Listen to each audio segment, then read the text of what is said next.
नमस्कार। मैं पल्लवी छलावड़ा, आपकी vastu feng shui consultant. Vastu feng shui के एक और नए लाइव एपिसोड में आप सभी का स्वागत है। जैसे कि आप जानते हैं कि हम every Saturday 1:30 PM eastern time के अनुसार यूट्यूब पे वास्तु शास्त्र से रिलेटेड अलग अलग टॉपिक पे डिस्कस करते हैं, और उसी के फॉलो अप में सैटरडे 3 बजे हम फेसबुक पे आपके साथ बात करते हैं। आज का हमारा जो टॉपिक था वो वास्तु शास्त्र से रिलेटेड अलग अलग तरह के सिंपल इजी टिप्स देने का था, जो आप अपने घर, बिजनेस और पर्सनल लाइफ में अप्लाई कर सकते हो। यहाँ पे वास्तु का लाइव शो है, तो ये जो टिप्स यहाँ पे दी जा रही है वो आप किसी भी कंट्री में रहते हो, कोई भी डेट ऑफ बर्थ की पर्सनालिटी हो, कोई भी कॉम्बिनेशन यानी पति पत्नी फैमिली का कोई भी कॉम्बिनेशन हो, हर कोई व्यक्ति जो है वो इस टिप्स को अप्लाई कर सकता है। आप ये वीडियो अपने किसी भी रिश्तेदार के साथ, फैमिली मेंबर के साथ, जहां आपको लगता है कि जरूरत है वहां पे उनके साथ शेयर कर सकते हो। तमाम टिप्स जो है वो 2023 के अलावा कॉमन वास्तु टिप्स है जो आप किसी भी साल में अप्लाई कर सकते हो। ऐसा जरूरी नहीं है कि सिर्फ 2023 में अप्लाई करो। कॉमन वास्तु टिप्स देने की पूरी कोशिश की जा रही है।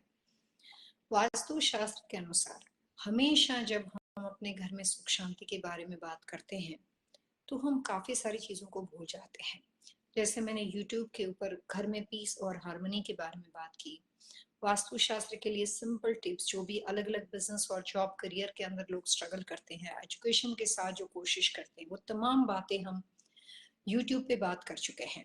इसी के फॉलो अप में हम फेसबुक पे बात करने वाले हैं शादी ब्याह के बारे में। मैरिज लाइफ जो है उसमें हम अपने बच्चों के बारे में काफी वरीड होते हैं। हमें मालूम नहीं पड़ता है कि बच्चों के लिए, शादी ब्याह के लिए एक प्रॉपर वक्त है, अपने हिसाब से पार्टनर मिल जाएगा।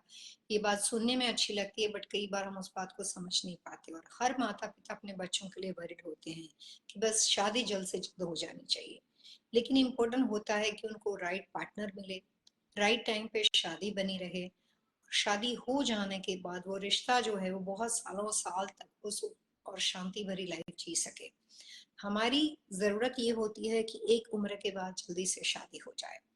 वास्तु में कुछ ऐसे सिंपल इजी टिप्स है जो आप अपने बच्चों के लिए, जो भी मैरिज के लिए योग्य है, या लड़का हो या लड़की हो, जिसके लिए भी आप शादी ब्याह के लिए सोचते हो, तो सिंपल इजी टिप्स देने की कोशिश है जो आप इस प्रोग्राम में अप्लाई कर सकते हो। उसके साथ साथ ज्यादातर लोग जो होते हैं वो अपने घर और फैमिली के साथ रहते हुए भी उनके आपस में जो सोशल और बिजनेस रिलेशनशिप होते हैं वो बहुत ज्यादा तनावपूर्ण होते हैं। डिप्रेशन की प्रॉब्लम्स होती है, हेल्थ इश्यू होते हैं, वजह कुछ भी हो सकती है, लेकिन घर में बार बार बीमारियां रहती हो, घर में बार बार तनावपूर्ण सिचुएशन होती हो, एक घर में जाने के बाद आपको लगता है कि यहाँ पे तो हम अकेले पड़ गए, यहाँ पे हमारे साथ अभी कोई दोस्त नहीं बचे, सब पार्टी वार्टी पहले होती थी, सब कुछ बंद हो गया। तो ऐसा हमने काफी लोगों के मुंह से सुना है कि उनके जो रिश्ते हैं वो पर्टिकुलर एक प्रॉपर्टी में जाने के बाद धीरे धीरे अनायास ही कम होते जाते हैं, रिश्ते बढ़ने के बजाय कम होते जाते हैं। तो जैसे मैंने YouTube के प्रोग्राम में कहा कि एस्ट्रोलॉजी के हिसाब से जब कोई व्यक्ति पैदा होता है तो उसकी जो डेट ऑफ बर्थ के हिसाब से, जो भी जन्म के ग्रहों के हिसाब से कुछ अच्छे योग होते हैं, कुछ अलग अलग तरह के दोष होते हैं। राहु दोष हो गया, शनि दोष हो गया, काफी अलग अलग तरह के दोष होते हैं। अच्छी चीज के बारे में बात करते हैं तो गुरु मंगल योग होता है, लक्ष्मी योग होता है, फायदेमंद चीजें होती है। लेकिन जब कभी कोई व्यक्ति पैदा होता है और उसको अलग अलग एज के बाद जब अच्छे या बुरे अपने जन्म के ग्रहों के अनुसार परिणाम मिलने वाले होते हैं, तब वो हमेशा कोई ना कोई घर में होता है, कोई ना कोई बिजनेस लोकेशन पे होता है, और वहां पे जाने के बाद उसको अच्छे और बुरे भाव मिलते हैं। यानी कि जमीन का आपकी जिंदगी, आपकी डेस्टिनी और आपके नसीब के साथ बहुत गहरा संबंध है। आपको अपनी तकदीर के जो ग्रह हैं, अपने एस्ट्रोलॉजिकल जो ग्रह हैं, वो कहीं ना कहीं जाके मिलते हैं, किसी एक लोकेशन पे मिलते हैं। एक अच्छी खासी जॉब थी, अपने चेंजेस कर दी, वो आपके लिए और ज्यादा फायदेमंद साबित हो गई, और आपको लगता है मैं कितना स्मार्ट हूँ, मैंने कितना अच्छा डिसीजन लिया। अच्छी खासी जॉब थी, आपने ज्यादा प्रोग्रेस के लालच में कहीं और चेंजेस कर दिए, और वो एटमोसफियर में आप कंफर्टेबल फील नहीं कर पाए, तो आपको लगता है कि मैंने गलत डिसीजन लिया। ये लेकिन ये डिसीजन सही लेना गलत लेना वो कोई ना कोई एक घर के साथ डिपेंड करता है, कोई एक जगह के साथ डिपेंड करता है। सो वास्तु शास्त्र को रेमेडियल साइंस माना जाता है। वास्तु अपने आप में ही बहुत बड़ा रेमेडियल साइंस है, जो इंसान पैदा होता है उसके जन्म के अलग ग्रह होते हैं, उसके हिसाब से वो घूम फिर के उस जगह पे पहुंच ही जाता है। जो उसके पैदाइशी ग्रह होते हैं उसके हिसाब से वो कोई ना कोई प्रॉपर्टी में जाता है, कोई घर में जाता है, वो रेंटल हो, खुद की हो, और उसके ऊपर उसके प्रभाव अच्छे या बुरे आने शुरू हो जाते हैं। तो जन्म के ग्रह आपके हाथ में नहीं है, लेकिन वास्तु आपके हाथ में है। आप अपने घर का वास्तु सही तरीके से, इट्स अबाउट नॉलेज, उसको सही तरीके से रखकर आप अपनी डेट ऑफ बर्थ के हिसाब से, अपने हॉरोस्कोप के हिसाब से, टीवा के हिसाब से, फैमिली जिसके साथ आप रहते हो उसके कॉम्बिनेशन के हिसाब से अच्छे प्रभाव को, पॉजिटिव रिजल्ट को मैक्सिमाइज कर सकते हो, बुरे प्रभाव को, नेगेटिव रिजल्ट को मिनिमाइज कर सकते हो। So, vastu is only remedial science. जो अलग अलग व्यक्ति के अनुसार कलर्स कॉम्बिनेशन कैसे होने चाहिए, दिशाओं का सिलेक्शन कैसे होना चाहिए, लॉट का शेप कैसे होना चाहिए, स्ट्रक्चर जो है वो आपको कितने टाइम के बाद, 1 साल, 3 साल, 5 साल, 7 साल, 10 साल, एनर्जी चेंज होती रहती है। जब कभी आप अपने घर में रिमॉडलिंग करते हो, आपको देखना है कि जहाँ पे आप रह रहे हो, जो आपने उस घर में अपने प्रोग्रेस की एक बैलेंस शीट बना रखी है, अच्छा कितना हुआ, गलत कितना हुआ। अगर आप अपने बैलेंस शीट में सेटिस्फाइड हो, पॉजिटिव रिजल्ट बढ़ रहे हैं, तो रीमॉडलिंग करने से पहले देखना है कि किन बातों को, किस पॉजिटिव रिजल्ट की वजह से आप इस प्रॉपर्टी में सक्सेसफुल हो। और जब दोबारा चेंजेस करते हो तो आपको उसको डिस्टर्ब नहीं करना है, नहीं तो पूरा डिफरेंट भी जा सकता है, रूप पूरा बदल सकता है। जब आप किसी भी घर में रीमॉडलिंग करते हो और आपकी लाइफ में सब कुछ नेगेटिव चल रहा है, तभी भी आपको उन बातों को ध्यान में रखना है कि क्या नेगेटिविटी की वजह से आप परेशान हो। तो जो आप नया रीमॉडलिंग करते हो, कंस्ट्रक्शन चेंज करे हो, कलर चेंज करे हो, तो उस वक्त आप उस नेगेटिविटी से निकलने के लिए कंप्लीटली नया स्ट्रक्चर, नए कलर्स, नई चीजों को अप्लाई कर सकते हो। स्ट्रक्चर में कुछ चीज आप ऐड करोगे तो स्ट्रक्चर की डेफिनेशन बदल जाएगी। प्रॉपर्टी के अंदर आपने कोई सनरूम ऐड कर दिया, आपने कोई भी रचना ऐड कर दिया, आपने अपना पैटियो थोड़ा एक्सटेंड कर दिया, आपने अपने बैकयार्ड को रीमॉडल कर दिया, तो स्ट्रक्चर में चेंजेस होते हैं, पूरा डिमोलिश करने की जरूरत नहीं है। So whenever you are planning to do remodeling, whenever you are planning to change the interior decoration, whenever you are planning to change the direction, उससे पहले आपको ये मालूम होना चाहिए कि जो आप चेंजेस कर रहे हो उससे पहले जो आपका पास्ट बैलेंस था वो इस प्रॉपर्टी में अच्छा था कि गलत था। अगर अच्छा है तो फायदेमंद चीजों को ध्यान में रखकर करो, अगर गलत है तो नुकसानदेह चीजों को अवॉइड कर सको, वैसे आप रिमॉडलिंग कर सकते हो। सो वास्तु अपने आप में एक रेमेडियल साइंस है जो आपके जन्म के ग्रहों के अच्छे और बुरे प्रभाव में आपकी हेल्प करता है। अगर नुकसान है तो उसको मिनिमाइज करता है, फायदा उसको बढ़ाता है। उसके साथ आज हम सिंपल इजी वास्तु टिप्स के बारे में बात करें। हमारे कुछ दोस्त हमारे साथ फेसबुक फ्रेंड जुड़ रहे हैं, बहुत बहुत शुक्रिया आपका। लाइव शो में आप सभी का स्वागत है। आप अपने बारे में कुछ क्वेश्चन पूछना चाहते हो वास्तु शास्त्र से रिलेटेड, तो आप अपना नाम, date of birth, time of birth और प्लेस ऑफ बर्थ डाल के, अगर आपको अपने घर की दिशा मालूम है तो डायरेक्शन को भी मेंशन करके स्क्रीन पे आप अपना क्वेश्चन पूछ सकते हो। अभी हम बात कर रहे हैं शादी ब्याह से रिलेटेड, कोई भी तरह की परेशानी हो, बात लड़के की हो या लड़की की हो, यहाँ पे बहुत सारी चीजें व्यक्ति दर व्यक्ति बदल जाती है। शादी ब्याह के लिए उनका व्यक्तिगत चार्ट भी देखा जाता है, लेकिन यहाँ पे हम कॉमन वास्तु टिप्स देने की कोशिश कर रहे हैं जो हर किसी के लिए फायदेमंद हो। तो एज अ कंसल्टेंट मैं आपको कहना चाहूंगी कि वास्तु के अनुसार जब कभी आप अपने बच्चों की शादी ब्याह के बारे में चिंतित हो और आपको लगता है कि शादी ब्याह में किसी भी वजह से डिले हो रहा है और आपको जो चाहिए उतना अच्छा रिजल्ट नहीं मिल रहा, आपकी सारी कोशिश है लेकिन अच्छा रिजल्ट नहीं मिल रहा है, तो ऐसे लोगों को मैं 2-3 सिंपल टिप्स देना चाहूंगी। नंबर 1, जो बेटा या बेटी के लिए जिसकी शादी के लिए आप सोच रहे हो, या दोबारा डिवोर्स के बाद या कोई भी तरह की दुर्घटना के बाद आप अपने लाइफ को दोबारा शुरू करना चाहते हो, सिंगल पेरेंट हो सकते हैं, सिंगल मदर, सिंगल फादर, कोई भी हो सकता है, तो ऐसे किसी भी एज ग्रुप के व्यक्ति के लिए मैं सिंपल टिप्स देना चाहूंगी कि कॉमन वास्तु के हिसाब से जो लोग शादी ब्याह के लिए दोबारा रियूनियन या जो भी तरह की नई शादी ब्याह के बारे में, बच्चों के बारे में आप सोचते हो, तो उस व्यक्ति का कमरा साउथ यानी दक्षिण दिशा, साउथ वेस्ट यानी नैऋत्य दिशा नहीं होना चाहिए। साउथ वेस्ट में अगर आपने बेटा बेटी या कोई भी सिंगल मदर या सिंगल फादर सो रहे हैं और वो अपनी शादी ब्याह के लिए दोबारा सोच रहे हैं, तो कॉमन वास्तु दोष की वजह से हो सकता है कि आपकी शादी डिले हो जाए और वो आप जो कोशिश कर रहे हो वो आपकी कोशिश कामयाब ना हो। तो ये दोनों दिशा, साउथ यानी दक्षिण दिशा और साउथ वेस्ट यानी नैऋत्य दिशा को अवॉइड करना चाहिए।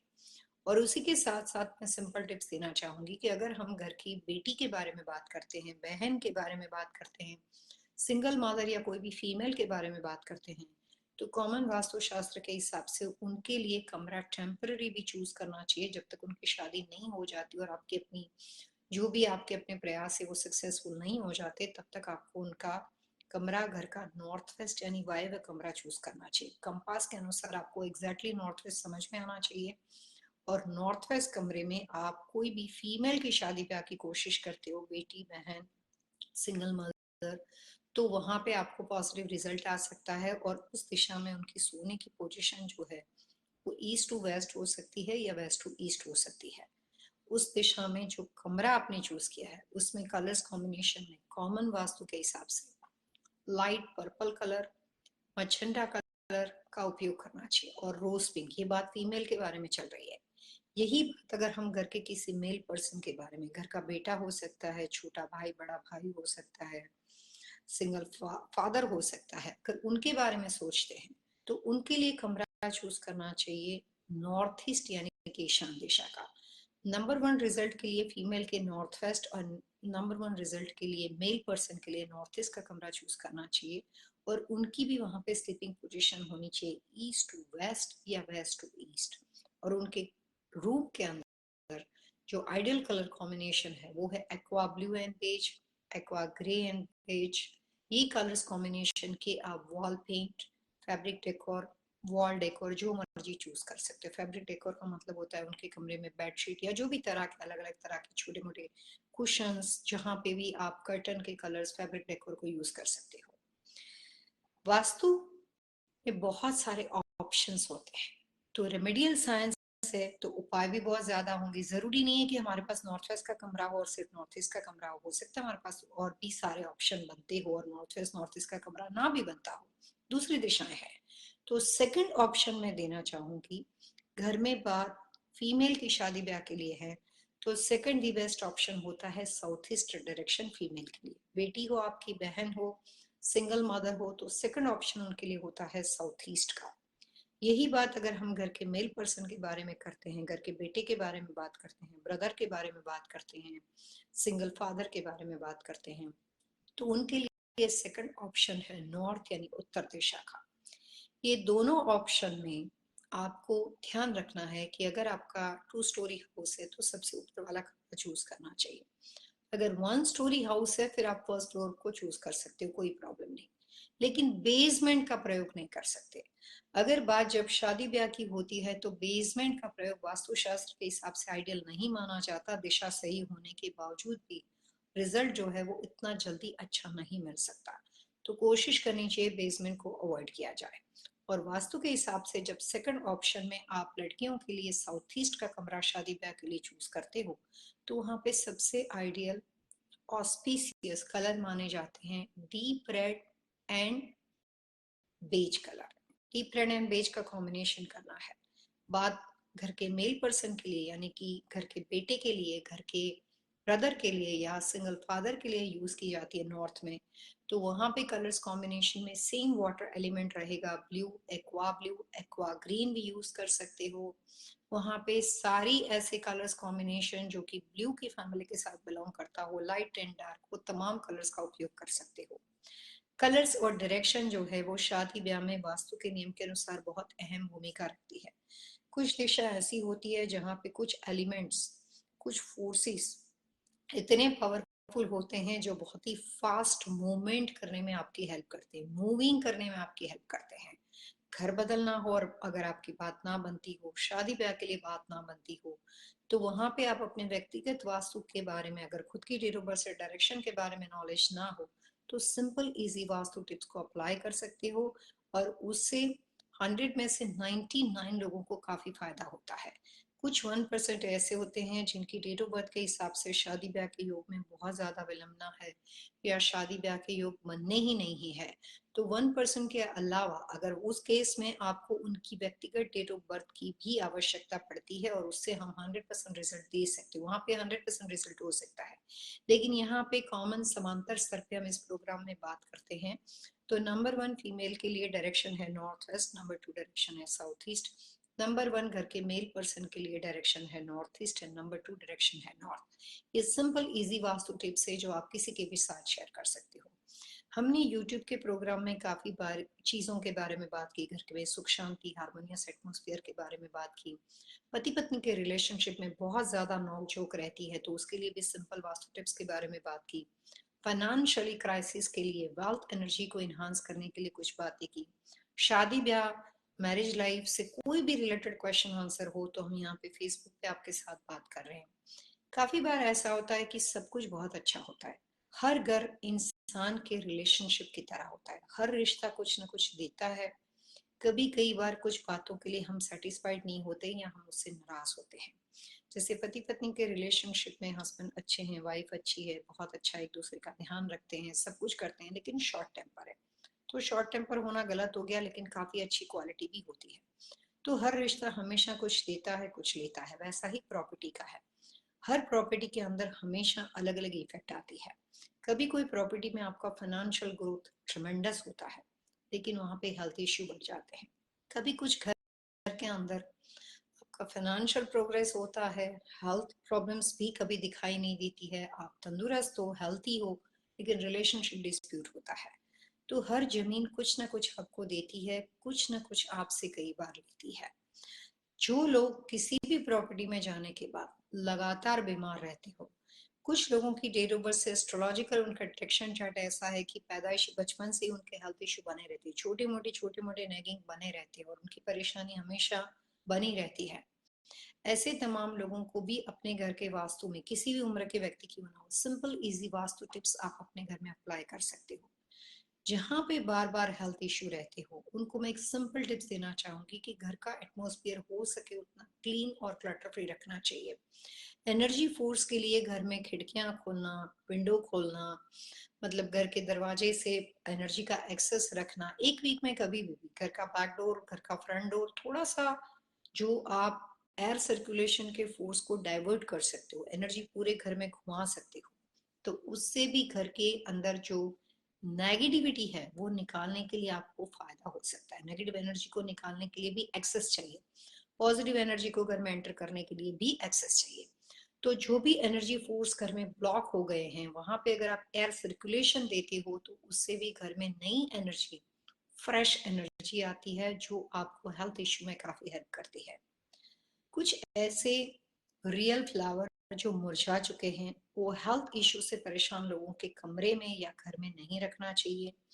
कुछ ऐसी नकारात्मक चीजें जिसमें आपके घर का ट्रैश बिन खुला हो, कई बार हमारे बेडरूम में ट्रैश बिन होता है, कई बार हमारे किचन में होता है, हम रख सकते हैं क्योंकि घर में रहने वाले लोगों को ट्रैश भी होना नेचुरल माना जाएगा, लेकिन वो ट्रैश खुला नहीं होना चाहिए, वो हमेशा कवर्ड होना चाहिए। मैंने काफी बुजुर्गों के घर को विजिट किया है अपने प्रैक्टिस में, तो देखा है कि बुजुर्गों के कमरे में खुला ट्रैश होता है, वो भी सामान ऐसे ही फेंक देते हैं जिसमें पुराने एप्पल होते हैं, केले के छिलके होते हैं, कचरा बहुत सारा होता है। वीकली एक बार उसको क्लीन किया जाता है, कई बार 15 डेज के बाद क्लीन होता है, लेकिन तब तक वो खुला पड़ा रहता है। तो आप ट्रैश रख सकते हो लेकिन सिर्फ उसको कवर्ड करके रखो। अगर आपके पास बिन के लिए कोई भी उसको कवर्ड करने के लिए व्यवस्था नहीं है तो किसी भी कैबिनेट के अंदर या कहीं पे भी उसको आप कवर्ड करके रख सकते हो। बहुत ही सिंपल टिप्स देने की मैं कोशिश कर रही हूँ। जहां पे भी हेल्थ इश्यू की समस्या बहुत ज्यादा हो उनको अपने पूरे घर के अंदर नेचुरल प्लांट घर में नहीं रखने चाहिए। अकॉर्डिंग टू साइंस जब कभी आप घर में नेचुरल प्लांट रखते हो तो आपको मालूम है कि मॉर्निंग में आपको घर में प्लांट की वजह से ऑक्सीजन मिलता है, लेकिन उसी नेचुरल प्लांट से रात के टाइम पे घर में कार्बन डाइऑक्साइड खड़ा हो जाता है, इकट्ठा हो जाता है, क्रिएट हो जाता है। इंडिया में एयर सर्कुलेशन बहुत ज्यादा रहता है, यूएस, कनाडा, लंदन, ऑस्ट्रेलिया, यहाँ पे हम गैराज से आते हैं घर में चले जाते हैं, कई बार खिड़कियां खोलते तक नहीं है, काफी बार ऐसा होता है कि घर ज्यादातर बंद रहता है। तो जो सर्कुलेशन है, एयर सर्कुलेशन, फ्रेश एनर्जी, वो बहुत ही चैलेंज वाली हो जाती है। उसमें अगर आपने पूरे घर में बहुत ज्यादा नेचुरल प्लांट रखे हैं तो कई बार उससे भी हेल्थ समस्या खड़ी हो जाती है। लेकिन जिन लोगों के ऑलरेडी हेल्थ इश्यू चल रहे हैं उनको अपने घर में आर्टिफिशियल प्लांट रख सकते हो, लेकिन नेचुरल प्लांट का प्रयोग नहीं करना चाहिए। वाटर एलिमेंट के डेकोरेशन में वाटरफॉल आता है, बहुत सारे अलग अलग डेकोरेशन आते हैं जिसमें आप पानी का मूवमेंट देखते हो उसमें, तो वाटर एलिमेंट का डेकोरेशन नहीं करनी चाहिए, वो हेल्थ समस्या को हमेशा बनाए रखता है और उससे प्रॉब्लम्स होते हैं। सबसे simple easy vastu tips health issue वाले लोगों को, जिस बेड पे वो सोते हैं उस बेड पे उनको खाना नहीं खाना चाहिए, जो उनका बेड है वो हमेशा क्लीन और क्लटर फ्री होना चाहिए। बेड पे बहुत ज्यादा सामान है, बहुत ज्यादा बुक्स पड़ी हुई है, आपका पुराना सामान पड़ा हुआ है, आप एवरी वीक वहां पे अपनी बेडशीट और क्लीन नहीं रखते हो, और आप वहां पे एक एक दो दो महीने तक अगर आप वहां पे बेडशीट चेंज नहीं करते हो, तो हेल्थ समस्या से जुड़े हुए लोगों को ये भी एक बहुत बड़ी परेशानी की वजह बन जाएगी कि उनके हेल्थ इश्यू सॉल्व होने की बजाय कंटिन्यू बने रहते हैं, और वो बहुत लंबे अरसे तक उस परेशानी से, उस हेल्थ इश्यू से बीमार रहते हैं, परेशान रहते हैं। मेडिकली एडवाइस तो बहुत जरूरी होती है हेल्थ इश्यू के लिए, लेकिन कहते हैं कि दवा एंड दुआ दोनों साथ में काम करते हैं। काफी बार ऐसा होता है कि एक बीमार घर में बुजुर्ग है, माता पिता है, उनके बेडरूम के अंदर एक भगवान का मंदिर बना हुआ है, और वो काफी टाइम से हेल्थ प्रॉब्लम्स में है, और आप वहाँ पे दिया अगरबत्ती धूप दीप सब कुछ करे हो, तो उससे भी कई बार ऐसा होता है कि अगर बीमार व्यक्ति का जो कमरा होता है उसमें आप धूप हल्का सा एक बार लगा के निकाल सकते हो, लेकिन कॉन्स्टेंटली अगर आप एवरी डे वहां पे कुछ इस तरह की एक्टिविटी के साथ जुड़े हुए होते हो, तो आप मंदिर को वहां पे कायम रख सकते हो अगर दिशा सही है। लेकिन बीमार व्यक्ति के लिए दूसरा बेडरूम चूज कर सकते हो जहाँ पे उनको थोड़ी सी शांति मिले, और जहाँ पे एवरी डे धूप दीप अगरबत्ती वगैरह ना की जाए। अगर आपको उनका कमरा फ्रेश रखना हो तो आप वीक में एक बार वहां पे धूप कर सकते हो। वास्तु में धूप को बहुत अच्छा मानते हैं, जो एनर्जी को सर्कुलेट करने में, नेगेटिव एनर्जी को निकालने में, और पॉजिटिव सात्विक चीजों को, जो हम गूगल का धूप यूज करते हैं, अलग अलग तरह के सात्विक मटेरियल को यूज करते हैं, उससे ऑस्पिशियस एनर्जी क्रिएट होती है, लेकिन वो वीकली एक बार होना चाहिए। एवरी डे आप उनके रूम में अगर इस तरह की कोई भी एक्टिविटी करते हो तो वहां पे एनर्जी सफोगेट हो जाती है। कई बार सिंपल टिप्स होती है, लेकिन हमारी लाइफ के लिए बहुत इंपॉर्टेंट होती है। सिंपल चीजों के लिए, जैसे उनके कमरे के आसपास में कलर्स कॉम्बिनेशन को भी महत्वपूर्ण वास्तु में माना जाता है। जो लोग बार बार बीमार पड़ते हो उनको अपने बेडरूम में ब्राइट कलर का प्रयोग नहीं करना चाहिए। जितना हो सके उतना लाइट न्यूट्रल कलर का प्रयोग कर सकते हो वॉल डेकोर, फैब्रिक डेकोर और रख रखाव में। बेडरूम के रूम की साइज से ज्यादा टॉल एंड हैवी फर्नीचर को नहीं रखना चाहिए। सोने की पोजीशन और हेल्थ इश्यू वाले लोगों को दो तीन बातों का बहुत ध्यान में रखना चाहिए। मैंने काफी बार देखा है कि लोग मोटेल के कमरे में रहते हैं, अच्छे खासे बहुत बड़े घर में रहते हैं, लेकिन जो माता पिता का कमरा होता है उसमें इतना सामान होता है कि उनके बेड के आसपास बहुत ज्यादा हैवी फर्नीचर होता है।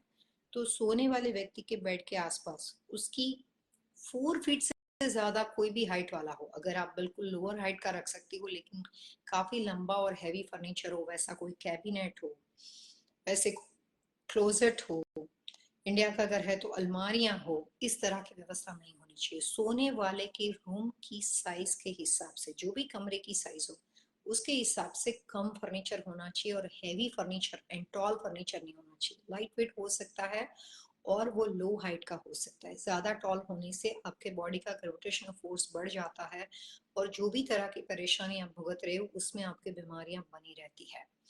होम फार्मेसी वास्तु में बहुत इंपॉर्टेंट मानी जाती है। अभी कुछ दिनों पहले हमने सोलर पैनल पे शो किया था, आपने देखा होगा यूट्यूब चैनल पे हमारा वो शो बना हुआ है। आजकल हम अपने घर में फाइनेंशियल और एनर्जी को सेव करने के लिए सोलर पैनल लगाते हैं। वो बहुत अच्छा कॉन्सेप्ट है, लेकिन वास्तु के हिसाब से घर में जब आप होम फार्मेसी बनाते हो तो होम फार्मेसी के लिए आपको अपने घर में किचन के अंदर नॉर्थ यानी उत्तर दिशा एंड ईस्ट यानी कि पूर्व दिशा की कैबिनेट को इस्तेमाल करना चाहिए, जिसमें आप अपने बच्चों के लिए, माता पिता के लिए, फैमिली के लिए होम फार्मेसी बना सको। लेकिन जो बीमार व्यक्ति होते हैं उनको एवरी डे के लिए जो चाहिए वो टैबलेट के अलावा जो उनके कंफर्ट लेवल के लिए हो, अगर वो चल नहीं सकते हैं, रूम से बाहर नहीं निकल सकते, तो उनका कंफर्ट लेवल होना बहुत जरूरी होता है। लेकिन उसके अलावा उनके कमरे में बहुत ज्यादा दवाइयां हो, और अगर उनका कमरा नॉर्थ या ईस्ट के अलावा और किसी भी दिशा का पड़ता हो और आपने वहां पे पूरी फार्मेसी बना रखी है कि आपको चाहिए तो एवरीडे की सारी दवाइयां आसपास रख दीजिए। कैबिनेट्स के अंदर विजिबल या इनविजिबल, दिखाई नहीं दे वैसे या दिखाई दे वैसे अगर आपने रखा हुआ हो, तो वो भी कई बार वास्तु दोष की वजह से गलत इम्पैक्ट करता है, और बीमारी से बाहर निकलने वाला व्यक्ति बाहर निकलने के बजाय मेडिसिन के ऊपर डिपेंड करना शुरू कर देता है, और दवाइयां उनकी जिंदगी का हिस्सा बन जाती है।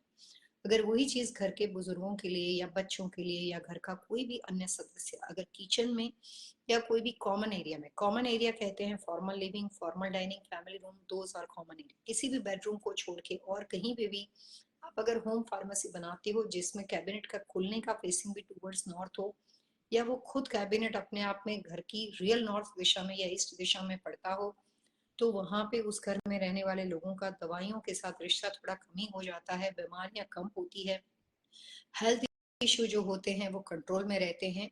और वास्तु के नियम के अनुसार जहां पे भी आपने अपने घर की होम फार्मेसी बनाई है, exactly about the home pharmacy कोई सोलर पैनल लगी हो, तो वो दोनों दिशा सही होने के बावजूद भी ये गलत व्यवस्था बन जाती है और ये गलत व्यवस्था आपको प्रॉब्लम्स क्रिएट कर सकती है। लेकिन यहाँ पे वास्तु रेमेडियल साइंस से दिशाओं के ऑप्शन एक से ज्यादा है। तो अगर आपके पास नॉर्थ में सोलर पैनल है और उस बिलो द सोलर पैनल अगर घर की होम फार्मेसी है, तो आप उसको बदल के ईस्ट में ले जाओ। अगर आपके पास ईस्ट में सोलर पैनल है, तो आप होम फार्मेसी को बदल के नॉर्थ में लेकर जा सकते हो। इंडिया के घरों के बारे में बात करते हैं तो कई बार घर के ऊपर ओवरहेड टैंक होती है, घर के ऊपर टीवी का कई बार कुछ एंटीना वगैरह लगा हुआ होता है, या घर में कोई भी तरह का स्टोर रूम है जो आपके टेरेस पे बना हुआ हो। कोई भी जहां पे भी स्ट्रक्चर को टॉल एंड हैवी व्यवस्था किसी भी वजह से टॉप ऑफ द टेरेस बनी हुई हो, तो उसके नीचे होम फार्मेसी वास्तु के हिसाब से आइडियल व्यवस्था नहीं मानी जाती। जहां पे भी आप होम फार्मेसी बनाते हो, उसके टॉप ऑफ द टेरेस के ऊपर हमेशा चीज क्लटर फ्री होनी चाहिए, क्लीन होनी चाहिए, और वहां पे कोई भी तरह का हैवी स्ट्रक्चर नहीं होना चाहिए। ये तमाम रूल्स को ध्यान में रखकर आप घर में होम फार्मेसी बना सकते हो। कई बार ऐसा होता है कि कुछ घरों में लोगों को लगता है मैं बार बार बीमार पड़ती हूँ और मेरा घर साउथ फेसिंग है। तो वास्तु शास्त्र के हिसाब से साउथ फेसिंग घर में कई बार हम काफी पैसा बनाते हैं, लेकिन 3 साल, 5 साल, 7 साल और 9 ईयर्स ये बहुत ही इंपॉर्टेंट ईयर्स होते हैं साउथ की दिशा की एनर्जी को चेंज होने में। तो कई बार साउथ फेसिंग घर में आप काफी लंबा रह चुके हो, चाहे घर आपका रेंटल हो, खुद का हो, टाउन होम हो, अपार्टमेंट हो, सिंगल फैमिली होम हो। तो साउथ फेसिंग घर में अगर आप लगातार अरसों से काफी लंबे टाइम से रहती हो, तब वहां पे भी जाके आपको एक उम्र के पड़ाव के बाद काफी ज्यादा हेल्थ इश्यू का सामना करना पड़ता है। वैसा ही एक स्ट्रक्चर मैंने अपनी प्रैक्टिस में देखा है कि घर में जब आप किचन में खाना बनाते हो सकता है आपकी किचन की व्यवस्था सही है, लेकिन जब आप कुकिंग करते हो, जब खाना बनाते हो, किचन की व्यवस्था का मतलब होता है कि कंस्ट्रक्शन स्ट्रक्चर में किचन आपका ईस्ट यानी पूर्व में बना है, साउथ ईस्ट यानी अग्नि दिशा में बना है, या आपके डेट ऑफ बर्थ के हिसाब से सही किचन नॉर्थ में बना है। लेकिन जब आप किसी भी दिशा का किचन और कुकिंग करने के लिए आपकी जो व्यवस्था है, फेसिंग जो है गैस स्टोव पे जब आप खाना बनाते हो और whenever you are facing toward south, तो उस कंडीशन के अंदर भी गलत वास्तु दोष खड़ा हो जाता है और घर में रहने वाले लोगों को लगातार हेल्थ इशू का सामना करना पड़ता है। साउथ फेसिंग खाना बनाने वाली फीमेल को हेल्थ समस्या हो जाती है। अगर आपकी लाइफस्टाइल ऐसी है कि किचन बना है बट आप कुकिंग करते नहीं हो, तो आपके ऊपर इफेक्ट नहीं आता है। सिर्फ इफेक्ट तब आता है जब आप उसका यूज करते हो, आप उसका इस्तेमाल करते हो। तो साउथ फेसिंग लगातार किचन में खाना बनाने वाले व्यक्ति को भी हेल्थ इश्यू वास्तु दोष की वजह से बन जाते हैं।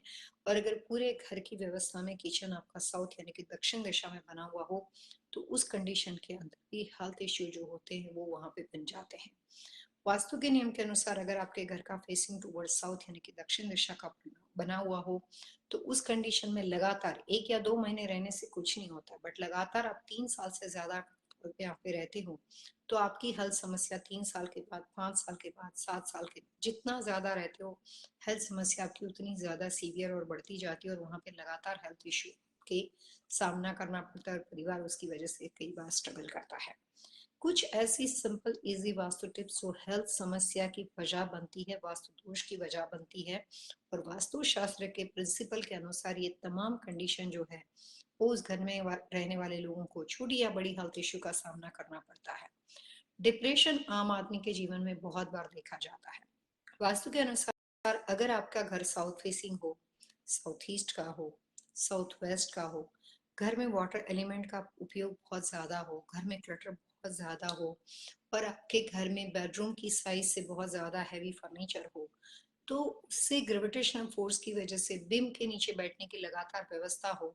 काफी बार ऐसा होता है कि मॉडर्न स्मार्ट होम में घर आपका डबल हाइट होता है, और आपके जब सीढ़ियां चढ़ के आप ऊपर जाते हो और आपके लिविंग रूम के अंदर बेसमेंट में आप गए हो, तो आपके बेसमेंट में जो आपने मीडिया रूम बनाया है, जो आपके बैठने का सिटिंग अरेंजमेंट है, उसके एग्जैक्टली ऊपर सर के ऊपर बीम की व्यवस्था है।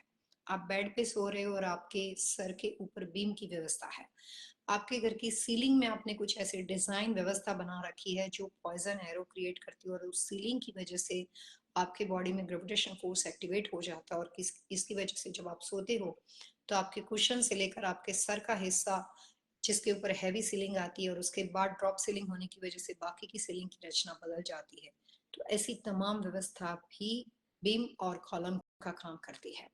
पूरी ऑफिस में जाके आप जॉब करते हो, पूरा दिन टाइम स्पेंड करते हो और वहां पे आपके आसपास पे सिटिंग अरेंजमेंट में क्यूबिकल आपका छोटा है या वहां पे बहुत ही ज्यादा नजदीक में आपके कोई भी कॉलम की व्यवस्था है और ऐसी रचना में आप लगातार बैठ के काम करते हो तो उस कंडीशन में भी आपके हेल्थ इश्यू बन जाते हैं।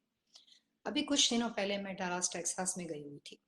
उन्होंने एक बहुत अच्छी ऑफिस बनाई थी लेकिन उनका कॉन्सेप्ट ये था ओपन सीलिंग का। तो जो एयर कंडीशन के डक वगैरह होते थे वो हर एम्प्लॉय की व्यवस्था ऐसी थी कि एम्प्लॉय की बैठने के सिटिंग अरेंजमेंट के बराबर ऊपर से वो डक पूरा जाता था। और पूरी ऑफिस में दो जगह पे बैठने की व्यवस्था थी, राइट कॉर्नर और लेफ्ट कॉर्नर दोनों जगह पे क्यूबिकल थे और बीच में सीलिंग क्लीन थी। तो जो राइट साइड की व्यवस्था थी उसमें पूरे एयर कंडीशन के डक बने हुए थे जिसकी वजह से वास्तु के नियम के अनुसार वो बिम का काम करता था। उसी के नीचे जितने लोग बैठते थे, जितने उनके कंप्यूटर लगे हुए थे, जो लोग लगातार बैठ के काम करते थे, उनको घर पे जाके हमेशा इस प्रॉपर्टी में जितने लोगों ने बहुत पुराने एम्प्लॉय थे उनके हेल्थ इश्यू बढ़ गए थे। जो नए एम्प्लॉय थे जिन्होंने अभी अभी ऑफिस में काम शुरू किया था वो अपने घर में जाके उनका आर्ग्यूमेंट होना, क्रैंकी होना, एंगर होना, शॉर्ट टेम्पर हो जाना, स्वभाव बदल जाता था और उनको ये बात पता नहीं चलती थी। तो वास्तु के हिसाब से आपके हेल्थ इश्यू के लिए प्रिकॉशन के लिए सबसे इम्पोर्टेंट बात है कि आप कहीं किसी कंपनी में जॉब करते हो या खुद का बिजनेस हो या आपका घर हो, आपको बिम से आसपास बैठने की व्यवस्था या कॉलम के आसपास, बिम के नीचे और कॉलम के आसपास बैठने की व्यवस्था को आपको अवॉइड करना चाहिए। ये बहुत ही सिंपल इजी वास्तु टिप्स से आप कहीं पे भी अप्लाई कर सकते हो। ऑफिस की व्यवस्था ऐसी है कि आप वहां से निकल नहीं सकते हो तो आप उस बिम के आसपास कुछ इस तरह के प्रिकॉशन ले सकते हो आपके खुद के लिए कि आपने वहां पे कुछ और चीज रख देनी है, डेकोरेशन रखना है। तो कॉलम के आसपास कोई एक ऐसा बड़ा सा लंबा सा टॉल एंड हैवी डेकोरेशन आ जाएगा जो नेचुरल प्लांट नहीं हो सकता, वाटर एलिमेंट नहीं हो सकता। उसके अलावा आप कोई भी चीज लगा सकते हो और मिरर रिफ्लेक्शन नहीं हो सकता। ये तीनों को छोड़ के आप कोई भी तरह का डेकोरेशन वहां पे कर सकते हो और खुद के डेकोरेशन से अपनी हेल्थ का, अपनी चीजों का ध्यान रख सकते हो अगर किसी वजह से आप कहीं और काम करते हो और आपके पास कोई ऑप्शन ना हो तो। अगर ऑप्शन हो तो सिटिंग अरेंजमेंट को बदल ही देना चाहिए, किसी और क्यूबिकल में जा सकते हो लेकिन बीम और कॉलम के आसपास बैठ के सोना नहीं चाहिए और उसके आसपास बैठ के काम नहीं करना चाहिए। ये भी एक सिंपल वास्तु दोष है जो हेल्थ समस्या की बहुत बड़ी वजह सूनर और लेटर बन जाता है और इसकी वजह से कहीं से आपने जॉब की 5 साल लेकिन उसके बाद आपको अपनी लाइफ में बहुत ज्यादा हेल्थ समस्या को भुगतना पड़ता है। साउथ फेसिंग घर के अंदर रहने वाले लोगों को फाइनेंशियली कई बार बहुत फायदा होता है लेकिन लंबे अरसे तक रहने से हेल्थ समस्या का सामना करना पड़ता है। आज का हमारा programme simple easy vastu tips के बारे में है। जितना हो सके उतना आप अपनी डेली लाइफ में वास्तु को अप्लाई कर सकते हो जिसके लिए आपको घर बिजनेस की दिशा बदलने की जरूरत नहीं है लेकिन अपने आसपास के रखरखाव से related simple easy vastu tips से भी आप अपना ख्याल रख सकते हो। व्यक्ति दर व्यक्ति बहुत सारी बातें हैं, अलग अलग होती है इंफॉर्मेशन, अलग अलग तरह की रेमेडी भी सजेस्ट की जाती है लेकिन आज हम वही रेमेडी सजेस्ट करें जो समांतर स्तर पे कोई भी व्यक्ति अप्लाई कर सकता है। डिप्रेशन काफी बार होता है, कई बार लोगों को पैदाइशी होता है, कई बार लोगों को टेम्पररी अपनी अनएक्सपेक्टेड सिचुएशन की वजह से होता है। किसी का डिवोर्स होता है तो टेम्पररी वो हादसे की वजह से वो डिप्रेस हो जाते हैं। घर में कोई इंसिडेंट बन जाता है, कोई आकस्मिक डेथ हो जाती है तो उसके शॉक की वजह से हम कई बार डिप्रेस हो जाते हैं। बच्चों को पढ़ाई लिखाई में अच्छा रिजल्ट नहीं मिलता है या कई बार घर के माता पिता का बहुत ज्यादा उन पर प्रेशर होता है और उनमें इंफीरियरिटी कॉम्प्लेक्स ज्यादा हो कि हम कर नहीं पाए, हम कर नहीं पाए, तो उससे भी डिप्रेशन हो जाता है। डिप्रेशन के लिए कोई एक वजह नहीं है, काफी वजह होती है। जिनको डेट ऑफ बर्थ और पैदाइशी डिप्रेशन है उनके लिए कुछ ज्यादा ही रेमेडी को अप्लाई किया जाता है लेकिन कोई इंसिडेंट की वजह से आपके जीवन में डिप्रेशन आता है उसमें आप वास्तु की सिंपल इजी टिप्स को अप्लाई कर सकते हो। डिप्रेशन के साथ जुड़े हुए लोगों को अपने आसपास कोई भी तरह के blue, navy blue, grey, black, water element की चीजों को अवॉइड करना चाहिए।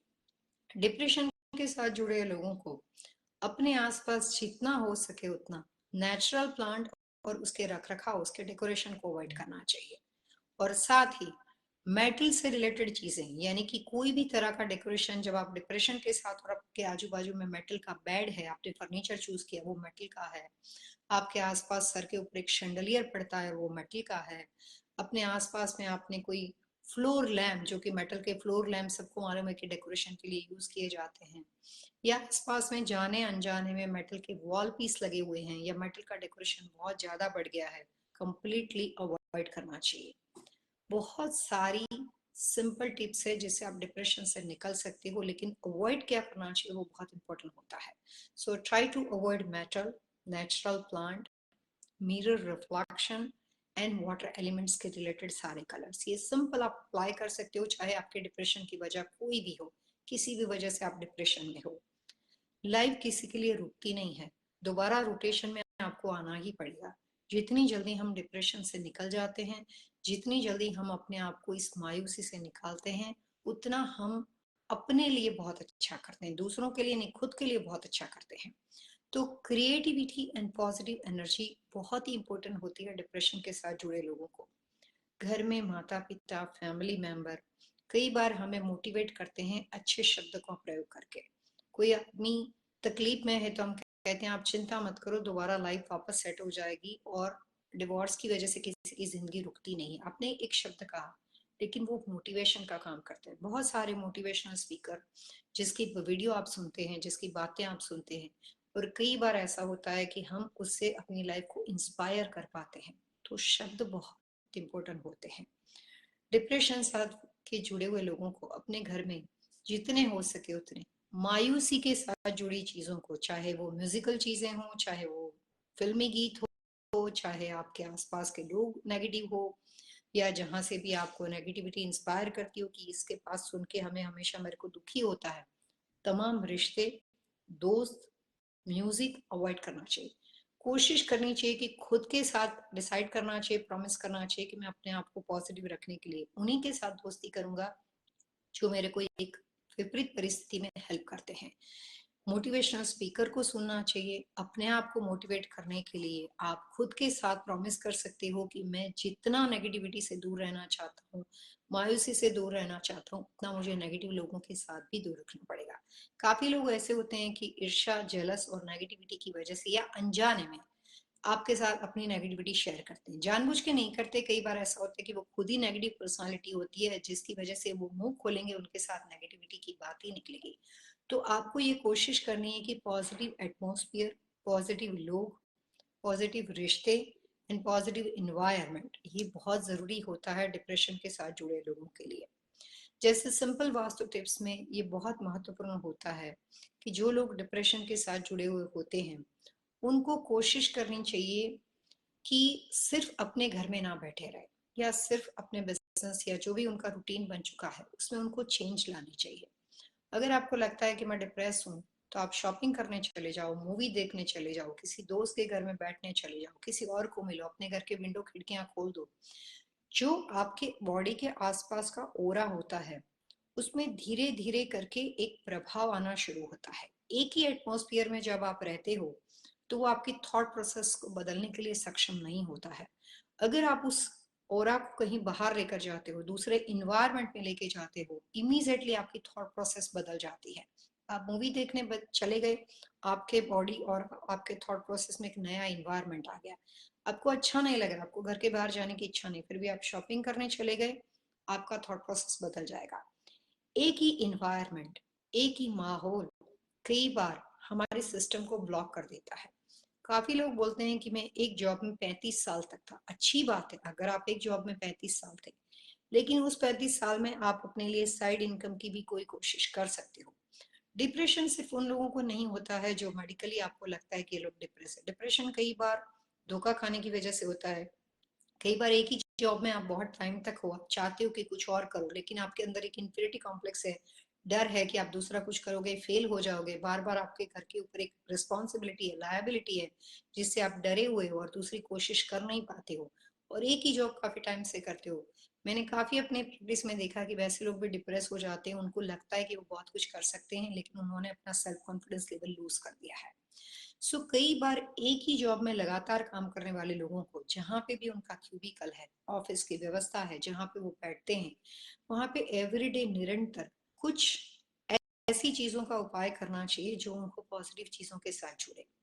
मैंने कैलिफोर्निया में साइकेट्रिस्ट डॉक्टर का काम किया था। वो अब्यूज चाइल्ड के लिए काम करते थे। उनके पास सारा दिन ऐसे पेशेंट आते थे जो अपनी जो भी उनके प्रॉब्लम्स है वो उनके साथ हमेशा शेयर करते हैं। इंसान है, बार बार किसी की नेगेटिविटी को सुनेगा तो उसका नेगेटिव इफेक्ट उसके ऊपर होता है। 3 दिन पहले मैं यहाँ पे किसी को मिली, वो प्रोबेशन ऑफिसर थे। वो मुझे बता रहे थे कि 27 साल की लड़की थी पल्लवी, उसके ऊपर इतने सारे केसेस लग गए। उन्होंने अपनी अलग अलग चीजें की। मैंने सिर्फ इतना पूछा कि आप सुबह से शाम तक प्रोबेशन ऑफिसर हो, सब क्राइम इधर उधर के लोगों को मिलते हो, लेकिन कई बार कुछ सही लोग होंगे और वो रोते होंगे, बिलखते होंगे, उनको प्रॉब्लम्स होती होगी, उसका इफेक्ट आपके ऊपर नहीं होता है। तो उन्होंने सिंपल कहा कि मेरी कोशिश रहती है कि मैं इमोशनली उनके साथ ना अड़ूं, लेकिन मैं इंसान, मेरे पे इफेक्ट आता है। तो कई बार आपका जॉब, आपका प्रोफेशन ऐसा हो कि आप बार बार ऐसी चीजों को देखते हो जो टॉलरेट करने की आपकी capacity because of your profession, ये बार बार नेगेटिविटी जो होती है, वो इतनी ज्यादा नेगेटिविटी कई बार हमारा बॉडी जो है वो टॉलरेट नहीं कर पाता है। हम बार बार वैसी बातें सुनते हैं।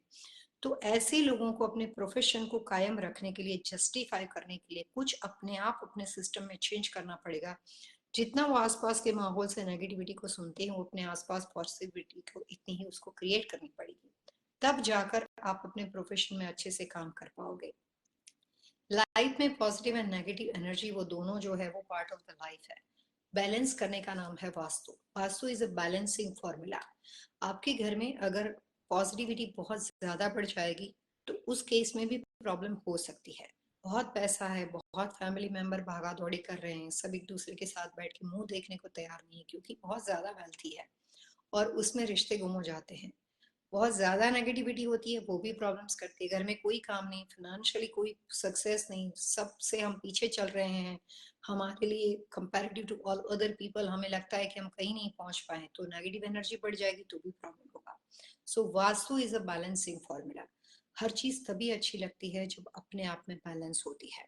अगर आप अपना प्रोफेशन ऐसा है जिसमें आपको बार बार नेगेटिविटी का सामना करना पड़ता है, तो जो चीज उस व्यक्ति को पसंद है, अगर वो डॉक्टर है और उनको जो पसंद है, म्यूजिक पसंद है, स्विमिंग करना पसंद है, मूवी देखना पसंद है, जो भी उस व्यक्ति ये इस तरह के प्रोफेशन में है, उनको हमेशा एवरीडे अपनी लाइफ का 1 आवर ऐसी चीज के साथ स्पेंड करना पड़ेगा जो उनके खुद के लिए अच्छा हो, जिससे उनको मोटिवेशन मिलता हो।